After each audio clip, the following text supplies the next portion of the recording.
Open science can help scientists make progress on their research and find helpful collaborations. Kerstin Lehnert is a senior research scientist at Lamont-Doherty Earth Observatory at Columbia University. She's also an advocate for open science, having pioneered efforts on transparent and reproducible science. Kerstin joins us now to talk about why open science is important at every level of research. Thanks for being here. Thank you for having me. How did you come to recognize the value and importance of open science?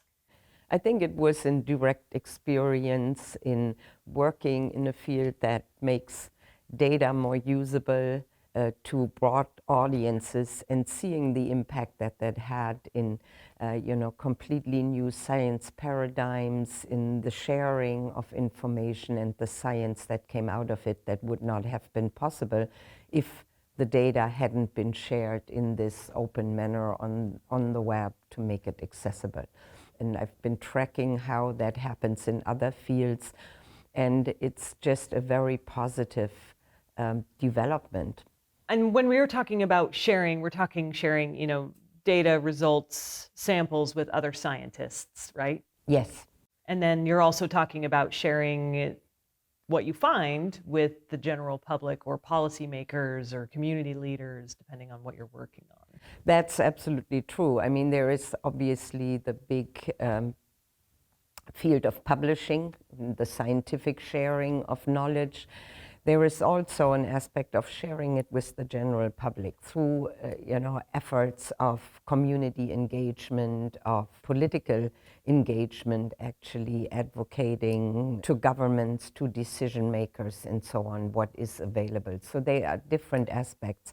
But sharing more openly the scientific knowledge really empowers the scientific community to the big challenges of our days for society. And clearly in the earth environmental sciences, there is a lot to address. And the more open, we can share our knowledge, the more people can participate in it. Scientific publishing has sort of been known for being kind of closed and expensive, and you have to have a subscription, and the subscription's expensive, and it's hard for everybody to get that information. What do you see changing in publishing, or what needs to change in publishing? There is a push from institutions, from funders, to make scientific publications more accessible. For example, in the US, the National Science Foundation requires the researchers funded with public money to put their publications into publicly accessible archives and so on. So there is a big movement to make the